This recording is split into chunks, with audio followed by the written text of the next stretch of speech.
नमस्कार। कल मैंने आपको मधुर भंडारकर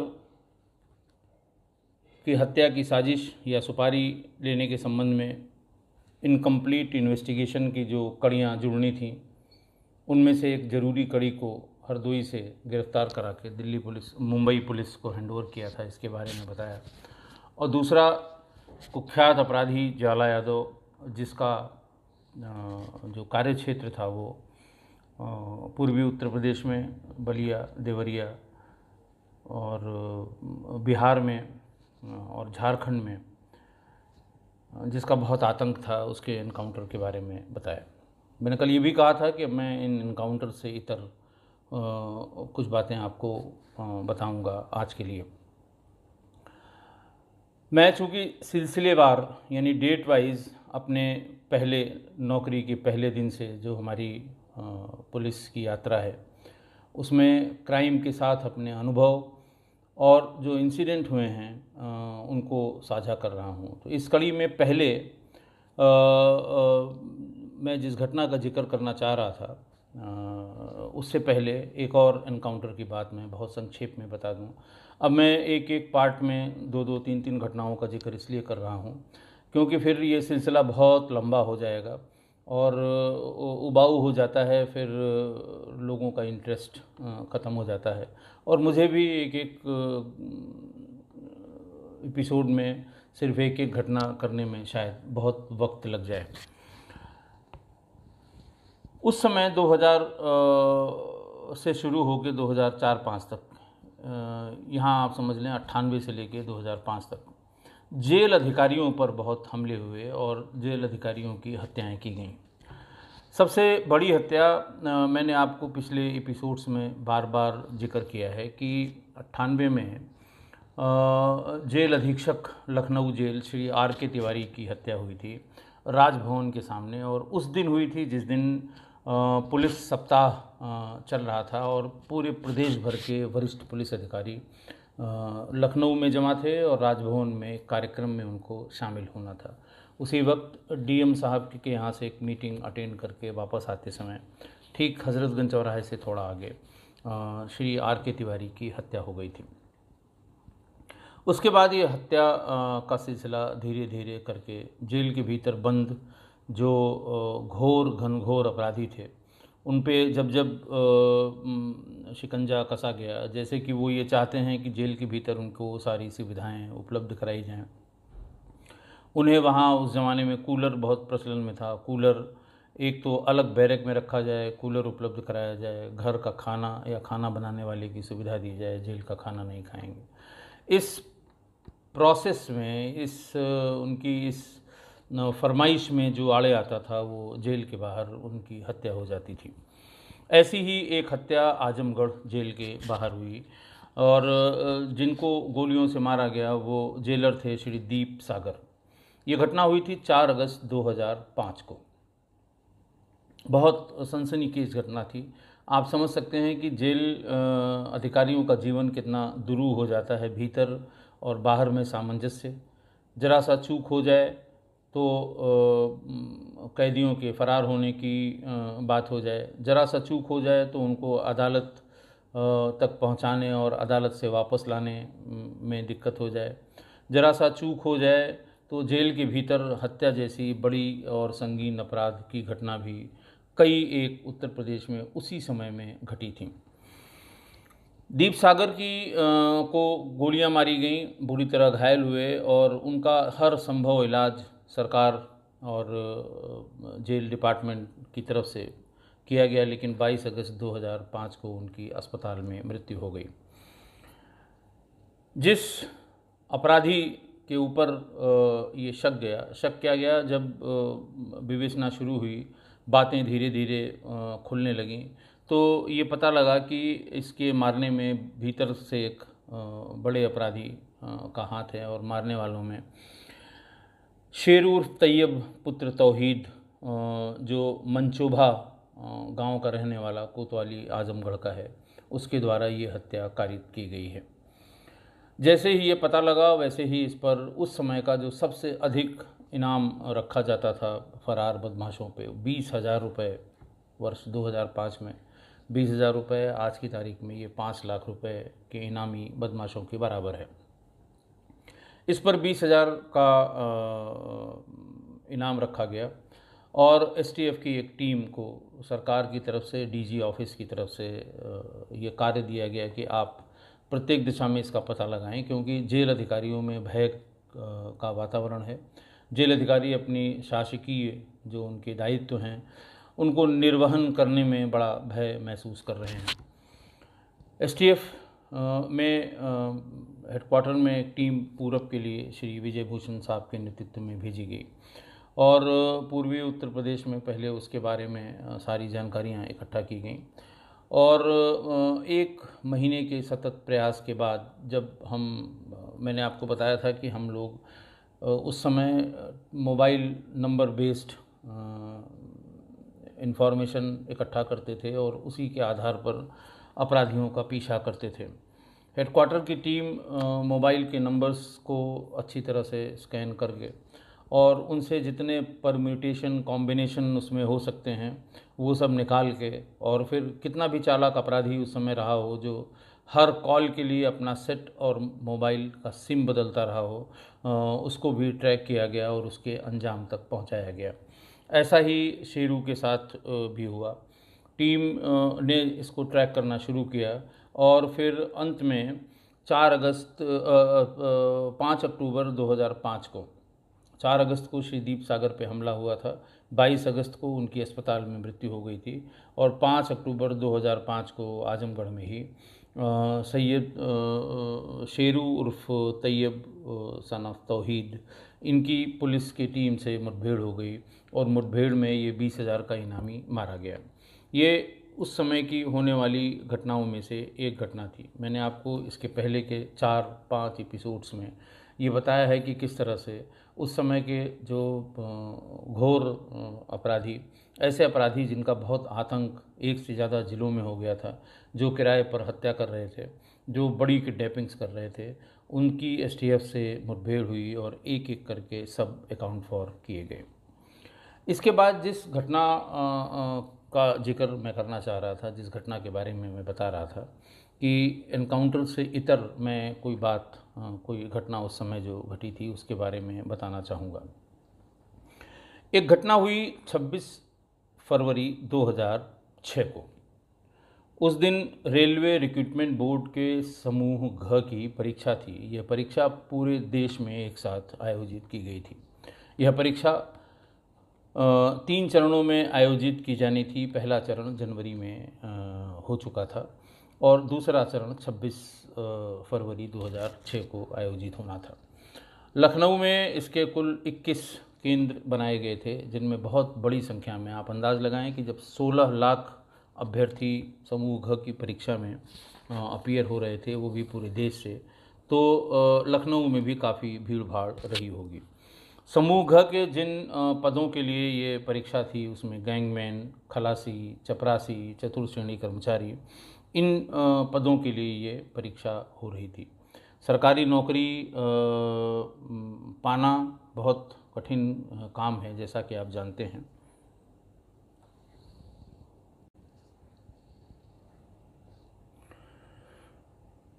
तो जैसा मैं बता रहा था कि समूह घ की परीक्षा में यही खलासी, चपरासी, गैंगमैन, इन लोगों की परीक्षा होती है। और द्वितीय चरण की परीक्षा जिसमें करीबन 16 लाख लोगों को अपीयर होना था पूरे देश में और जिसके 21 सेंटर लखनऊ में थे, वो 26 फरवरी 2006 को होने वाले थे। एक दिन पहले शाम को ही एसटीएफ हेडक्वार्टर्स पे ये सूचना मिली कि साहब कुछ लोग प्रति परीक्षार्थी 1.5 लाख रुपए का सौदा तय कर रहे हैं एग्ज़ाम पास कराने के लिए, और ये भी कि वो पहले जो कैंडिडेट हैं उनके सभी मूल प्रमाण पत्र, हाई स्कूल से लेके ऊपर जितने शैक्षणिक प्रमाण पत्र, जन्म प्रमाण पत्र या इस तरह के जो प्रमाण पत्र हैं वो सब ले लेते हैं उनसे, और कुछ जो पैसा वो एडवांस ले सकते हैं, बाकी नियुक्ति के बाद, उनका ये कहना था कि नियुक्ति के बाद वो कहते हैं कि प्रमाण पत्र आपके बिना उसके आप नौकरी पा नहीं सकते हैं और उसे लेने के लिए आपको 1.5 लाख से 2 लाख रुपए, जैसे जिस पद पर आपका हुआ हो ऐसे देने पड़ेंगे। इस सूचना में तमाम फ़ोन नंबर्स भी मिले और उन पे काम करते करते सुबह 6-7 बजे के आसपास लखनऊ के कृष्णा नगर मोहल्ले में एक मकान नंबर था 551 घ/167 क, जो मोहम्मद असलम का था। वहाँ पे पूरी टीम गई। मैं था, जयप्रकाश थे, साहब रशीद खान थे और सब लोग गए। वहाँ का मंजर देख के बिल्कुल 3 तल में वो 3 तल्ले का वो मकान था और उसमें हर तल में 2-2, 4-4, 6-6 लोग परीक्षा के प्रश्न याद कर रहे थे और उनको लिख रहे थे और हर जगह एक एक आदमी उनको बताने वाला था कि किस प्रश्न का कौन सा सही आंसर है। चारों तरफ से घेर के सब लोगों को वहाँ से लाया गया उठा के। उनके पास से हाथ के लिखे हुए प्रश्न पत्र की फ़ोटोकॉपी और जो उसके आंसर्स थे, जो वहाँ इंस्ट्रक्टर टाइप के जो लोग थे वो बता रहे थे, उनको भी लाया गया। पूरी पूछताछ से ये पता लगा कि बहुत बड़ा रैकेट है और जौनपुर का एक बेदी नाम का व्यक्ति इस रैकेट को चलाता है। बाद में उसको भी गिरफ्तार किया गया। Bedi son of late Mannu, निवासी कुनिया, थाना जलालपुर, जौनपुर। तो ये जानकारी के बाद सबसे पहले, चूँकि परीक्षा 10 बजे से संभवतः शुरू होने वाली थी, 8, साढ़े 8 या 9 बजे के आसपास इस प्रश्न पत्र को लेके एक विशेष वाहक को, एक डिप्टी एसपी को डीआरएम लखनऊ के यहाँ उसको उपलब्ध कराया गया, उनसे रिसीव कराया गया परीक्षा शुरू होने के 1 घंटे पहले कि साहब ये प्रश्न पत्र हमें बाहर मिले हैं और इस प्रश्न पत्र को हल कराने वाले और इस रिक्रूटमेंट में थ्रू करने के लिए, पास करने के लिए ठेका लेने वाले सभी लोग गिरफ्तार हो गए हैं। डीआरएम साहब ने उसे रिसीव किया और ये भी कहा कि जब तक प्रश्न पत्र के खुलने का समय नहीं होगा तब तक ये वेरीफाई नहीं किया जा सकता। उन्होंने भी अपने रेलवे रिक्रूटमेंट बोर्ड के अधिकारियों से बात की। जब प्रश्न पत्र खोला गया तो प्रश्न पत्र के सभी 150 प्रश्न वही थे जो हस्तलिखित प्रश्न पत्र रेड में हम लोगों को इन लोगों के पास जो रैकेट चला रहे थे, इनके पास से मिले थे। पूरे देश में जैसे ही ये पता लगा, देश में इस परीक्षा को रद्द कर दिया गया। पहली बार इस तरह के एक ऑपरेशन में देश भर में रेलवे की उस परीक्षा को रद्द किया गया था और सभी चरणों की परीक्षा को रद्द कर दिया गया। ये पहला मौका था जब बेदी इस रैकेट में गिरफ्तार हुआ और 2005 के बाद जो भी इस तरह से परीक्षा पास कराने के षड्यंत्र वाले जो ग्रुप्स, जो समूह, जो रैकेटियर्स, जो गैंग मिले, जैसे सीपीएमटी की परीक्षा, जैसे बैंकिंग रिक्रूटमेंट बोर्ड की परीक्षा, जैसे उस समय जो लेखपाल या सिपाहियों के भर्ती की परीक्षा, जितनी रिक्रूटमेंट की परीक्षा होती थी उन सब में चूँकि एसटीएफ को इसकी जानकारी हो गई थी और लोगों का विश्वास एसटीएफ पर बैठा था कि जो ये खराब प्रचलन है, जो खराब प्रक्रिया है, जो बच्चों के भविष्य के साथ, जेन्युइन बच्चों के साथ खिलवाड़ करने वाले लोग हैं, तो ये नंबर लगा दिए जाते थे। और 2005 से लेके 2014-15 तक लगभग सभी परीक्षाओं में ये गैंग, बहुत बड़ा गैंग था। इसमें उस समय जो लड़के गिरफ्तार हुए थे उसमें सिवान बिहार का एक धर्मेंद्र कुमार, जो हुसैनगंज सिवान बिहार का रहने वाला था, संजय श्रीवास्तव जो गोरखपुर का रहने वाला था, विकास नगर में रह रहा था, मनोज मौर्य सिगरामऊ जौनपुर का रहने वाला था, इसी तरह बहराइच के रहने वाले, कुशीनगर के रहने वाले, बस्ती के रहने वाले, तमाम ऐसे लोग उस समय गिरफ्तार किए गए थे। इनका मोडस ऑपरेंडी बाद के भी एग्ज़ाम्स में, अब देखिए उस समय ये गिरफ्तार हुआ और जुडिशियल प्रोसेस में ज़मानत पर आ गया। आते ही तुरंत दूसरा काम, अगली भर्ती परीक्षा के लिए इसने एडवांस लेना शुरू कर दिया। सीपीएमटी की परीक्षा या पीएमटी की परीक्षा जिसमें डॉक्टर्स मेडिकल कॉलेजेस में एडमिशन होता है, उसके लिए इसने जो तरीका निकाला, ऐसे लड़के जो तैयारी कर रहे हैं और या ऐसे लड़के जो किसी मेडिकल कॉलेज में सेलेक्ट हो गए हैं, उनसे संपर्क करके उन्हें कुछ पैसा देके दूसरे के स्थान पे उनको परीक्षा में बैठाया जाने लगा। और बाद में ये टर्म इनका सॉल्वर टर्म बाद में ये क्वाइन हुआ पुलिस के रिकॉर्ड्स में। सॉल्वर से ये ख़रीद लेते थे और उन्हें अच्छा पैसा देते थे, और जिसका एडमिशन उन्हें कराना है उससे उसका 2 गुना 3 गुना पैसा ले लेते थे। और प्रदेश के अलग अलग ज़िलों में ऐसे सॉल्वर्स बिठा दिए जाते थे। बेदी का काम ये था कि वो ट्रैक करता था कि इस बार कौन सा कॉलेज परीक्षा कंडक्ट करा रहा है और ये प्रश्न पत्र कहाँ छपने के लिए भेजे गए हैं। अगर उस प्रेस में वो सक्सेसफुल हो जाता, बहुत बढ़िया। अगर वो प्रेस में सक्सेसफुल नहीं होता था तो वो ट्रांसपोर्ट किस माध्यम से होते हैं जाने के लिए हेडक्वार्टर्स में, और फिर हेडक्वार्टर्स में से वहाँ पर संबंधित सेंटर पर जाने के लिए जब ट्रांसपोर्ट होते थे, उस समय इन प्रश्न पत्रों के साथ वो कुछ न कुछ छेड़छाड़ करके ये प्रश्न पत्र हासिल कर लेता था, जिसमें बेदी को महारत हासिल थी। वर्तमान में भी किसी ने मुझे 6 महीने पहले बताया था कि बेदी इस समय जेल में है। लेकिन ये पूरा गैंग बैंकिंग रिक्रूटमेंट में बाकी जितनी इस तरह से उस समय परीक्षाएं हुई हैं, सब में ये वो अच्छा उसका में इसका इतना अपने आप को इस्टेब्लिश कर लिया था कि लोगों को ये लगता था कि भाई पैसा ये बाद में लेगा, जब नियुक्ति पत्र आपका मिल जाएगा उसके बाद लेगा। तब तक के लिए सिर्फ ये सर्टिफिकेट ही तो रखता है, हाई स्कूल की मूल प्रतियां, इंटर की मूल प्रतियां, या जो भी हैं, जन्म सर्टिफिकेट, आपका जो जाति सर्टिफिकेट है, ये सब मूल कॉपियां अपने पास रख लेता है। और आप जानते हैं कि बिना मूल प्रतियों को दिखाए हुए कहीं भी ज्वाइनिंग होती नहीं है। जब उसका हो जाता है, मूल प्रतियां उसको तब मिलती हैं जब जो पैसा तय किया गया है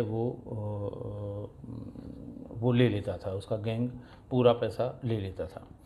तो इस तरह से लोगों का जो शॉर्टकट से जो अपने बच्चों को नौकरी दिलाने के लिए या अच्छे स्कूल कॉलेज में प्रवेश दिलाने के लिए जो पैसा लिए चारों तरफ घूम रहे थे, उनका विश्वास था कि अगर बेदी इस बात का कॉन्ट्रैक्ट ले लेगा तो वो हमारा काम कर देगा। इसने अपने तमाम एजेंट्स को पूरे प्रदेश में और प्रदेश के बाहर भी कई जगहों पे अपने फैला रखे थे, क्योंकि उस तारीख यानी 26 फरवरी 2006 के पहले वो कभी गिरफ्तार नहीं हुआ था। ये बहुत अचंभे वाली बात थी, बहुत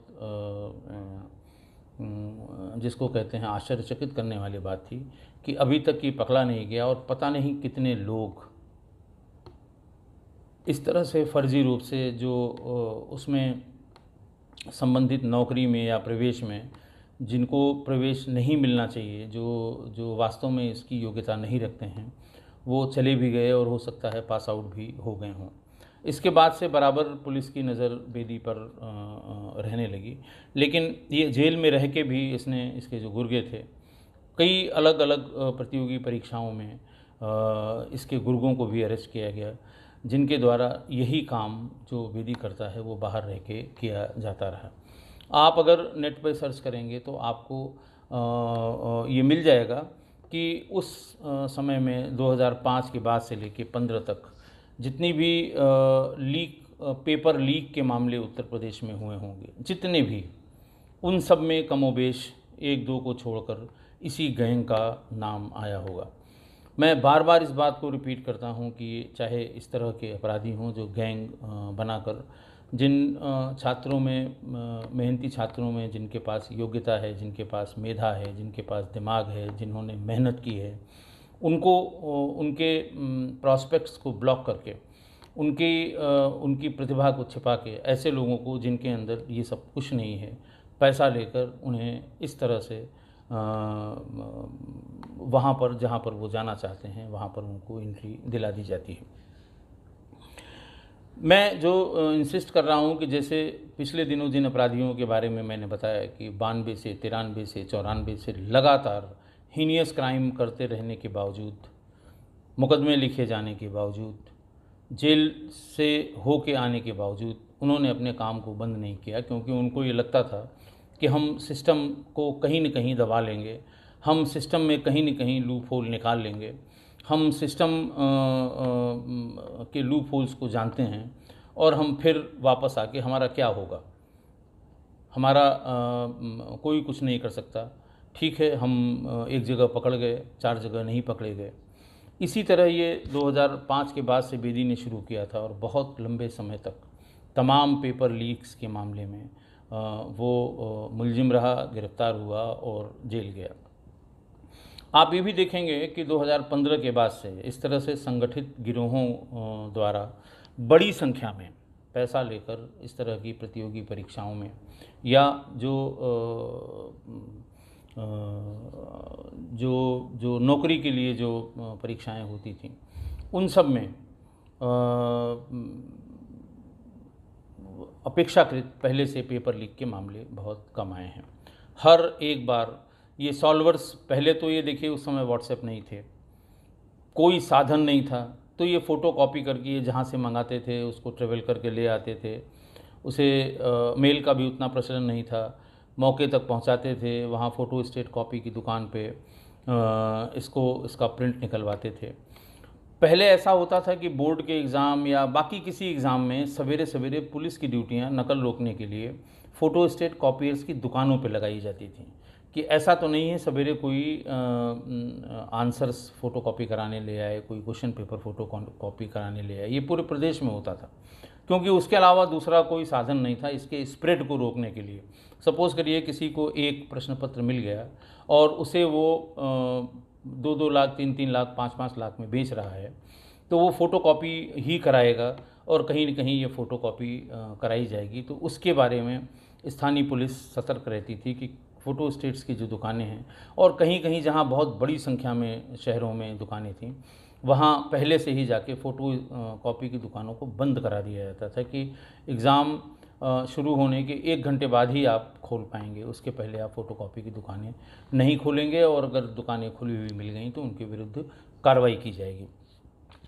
अब इनका सब मोड बदल गया है। अब तो ये आपने सुना होगा ब्लूटूथ के माध्यम से डिक्टेट आंसर किए जाते हैं, व्हाट्सएप के माध्यम से पेपर सर्कुलेट हो जाते हैं, देश के एक कोने से दूसरे कोने में ये सर्कुलेट हो जाते हैं और जिसको उसके वो मिल जाता है वो उसका प्रश्न पत्र का हल भी थोड़े समय में निकाल लेता है और कभी-कभी तो पूरी की पूरी आंसर की भी व्हाट्सएप पर पकड़ी गई हैं और इसीलिए पिछले कम से कम 5-6 सालों में 6 सालों में कम से कम एग्ज़ाम का मोड बदला है। आपको मोबाइल फ़ोन भीतर ले जाने की इजाज़त नहीं है, चाहे बड़ा एग्ज़ाम हो चाहे छोटा एग्ज़ाम हो। ब्लूटूथ या कोई इलेक्ट्रॉनिक डिवाइस ले जाने की इजाज़त नहीं है। अब प्रवेश पत्रों में ही पीछे लिखा होता है कि किसी तरह की कोई इलेक्ट्रॉनिक डिवाइस उस समय अनुमन्य नहीं होगी। बोर्ड्स की परीक्षा में तो यहाँ बहुत और बड़े कदम उठाए गए हैं। सीसीटीवी लगवा दी गई है कक्षाओं के भीतर जहाँ परीक्षा होती है। मैं ये नहीं कह सकता कि इससे 100% नकल को रोका जा सका है, लेकिन फिर भी 90 से ज़्यादा फ़ीसदी इसको रोक लिया गया है। परीक्षा केंद्र के भीतर सिर्फ जो कक्ष निरीक्षक को भी अलाउ नहीं करते हैं, जो पूरे सेंटर का इंचार्ज होता है वही मोबाइल फ़ोन रख सकता है। तो इस तरह से उस समय उस पीरियड में इस तरह से पेपर लीक करा के और बहुत प्रतिभाशाली लड़कों के साथ अनर्थ हुआ और उनके प्रॉस्पेक्ट्स, उनका जो भविष्य है उसके साथ खिलवाड़ किया गया। धीरे धीरे जब ये बातें पता लगीं, इसको रोकने में कोई 10 साल ज़रूर लगे, लेकिन अब परीक्षाओं की सुचिता पहले से ज़्यादा अच्छी है और पहले से ज़्यादा जो प्रतिभाशाली बच्चे हैं, जिनके बारे में देखिए प्रतिभा को कभी आप छिपा नहीं सकते। प्रतिभाशाली बच्चा है, उसका टीचर भी जानता है पढ़ने में तेज़ है, मोहल्ले के लोग भी जानते हैं कि पढ़ने में तेज़ है, उसके साथ के लोग जानते हैं कि पढ़ने में तेज़ है। और जब कभी ऐसे आदमी का सिलेक्शन किसी भी एंट्रेंस एग्ज़ामिनेशन में या किसी इस तरह की रेलवे या बैंकिंग रिक्रूटमेंट बोर्ड में हो जाता है, तो लोग ताजुब करते हैं कि इसका कैसे हो गया और फलां का कैसे नहीं हुआ। तो प्रतिभा की मान्यता सब जगह है, समाज में भी है और इंस्टीट्यूट में भी है, स्कूलों में भी है, सब जगह है। तो अब ये अपेक्षाकृत कम हुआ है। जो इंस्टीट्यूशनलाइज्ड जो करप्शन था, या यूं कह लें कि जो एक संगठित अपराधियों का गिरोह किसी एक व्यक्ति से मिलकर पेपर आउट करा के और फिर उसको खुले बाज़ार में बेचता था, ये अब बहुत कम हो गया है। और अब इस तरह की वारदात बहुत कम सुनने में आती है। जो भी हाईटेक नकल के मामले सामने आए हैं, वो सब अब इलेक्ट्रॉनिक डिवाइस के माध्यम से आए हैं। इस तरह से मैंने आपको आज मैंने ये बताया था कि मैं जो ये एनकाउंटर्स हैं उससे इतर ये बात बताऊंगा, कुछ बातें बताऊंगा जो उस समय एसटीएफ ने की थी। एसटीएफ ने एक स्टैंडर्ड स्थापित किया और उसके बाद से मुझे याद नहीं है कि 20 या 25 ऐसे मामले उजागर हुए जहां पर एक संगठित गिरोह द्वारा प्रश्न पत्र को लीक कराया गया था। इससे एसटीएफ का मान बढ़ा और इसके प्रति लोगों की श्रद्धा भी बढ़ी। तमाम रिक्रूटमेंट बोर्ड्स अब परीक्षा प्रारंभ कराने के पहले फॉर्मली हमारे डीजीपी साहब के माध्यम से ये रिक्वेस्ट करते हैं कि एसटीएफ को लगा के ये चेक कर लिया जाए कि इसमें किसी तरह की नकल न हो, या कोई संगठित गिरोह किसी सॉल्वर को बिठा के और ये इसमें कोई इस सिस्टम में कोई भेद न कर सके। अब उससे भी एक कदम आगे सुरक्षा की बात हो गई है। तमाम एजेंसीज़ हैं जैसे टाटा कंसल्टेंसी सर्विसेज TCS, ये तमाम सरकारी जो रिक्रूटमेंट्स हो रहे हैं वो कंडक्ट कराते हैं। वो एग्ज़ाम के समय आपका अंगूठे का निशान जो इलेक्ट्रॉनिकली लिया जाता है वो ले लेते हैं। आपके हर स्टेप पर उस अंगूठे के मिलान का जो डाटा बैंक है उससे आपके अंगूठे या उंगलियों के निशान को मिलाया जाता है। जब आप जब आप फॉर्म भरते हैं तब, जब आप एग्ज़ाम देने आते हैं तब, जब आप इंटरव्यू के लिए जाते हैं तब, और जब आपका फाइनल सिलेक्शन हो जाता है तब। ऐसे में इतने कठिन, इतने कठोर सुरक्षा घेरे को भेदना, हालांकि तब भी एक आध केसेस ऐसे मिल जाते हैं जो इस घेरे को भी भेद लेते हैं। और अब उन्होंने भी एक तरीका जो वैक्स का प्रिंट निकालना, प्लास्टिक और वैक्स के प्रिंट निकाल लेते हैं, उससे छिपा के और अंगूठे के निशान को टैली करा लेते हैं। लेकिन ये बहुत कम है, ये 0.1% से भी कम है। जो पहले 30 से 35% तक लोग घुस जाते थे इस तरह के परीक्षा तंत्र में सेंध लगाकर, वो अब नीचे आकर वो 0.1% तक आ गया है। आशा है आप लोग इस जो ये तरीके हैं इनसे आप भली भांति भिज्ञ होंगे, क्योंकि ये बराबर अखबारों के माध्यम से, टीवी के माध्यम से फलां गैंग पकड़ा गया, फलां गैंग पकड़ा गया, इतने सॉल्वर पकड़े गए, इस तरह की बातें बराबर समाचार पत्रों में आती रहती हैं। तो आप ऐसे किसी व्यक्ति को जो आपको एग्ज़ाम पास कराने का ठेका ले ले, जो आपको किसी एंट्रेंस एग्जामिनेशन के थ्रू किसी इंस्टीट्यूट में एडमिशन दिलाने का ठेका ले ले, उससे दूर रहें। और आप ये समझें कि ये बिल्कुल फ़र्ज़ी बात कर रहा है। अब इस तरह की बातें सिस्टम में नहीं हैं, और ख़ासकर तब से जब हमने टेक्नोलॉजी का सहयोग लिया है। टेक्नोलॉजी के सहयोग लेने से परीक्षाओं में भी, हर तरह की परीक्षाओं में भी बहुत सुधार हुआ है। आज के लिए बस इतना ही। बहुत बहुत धन्यवाद।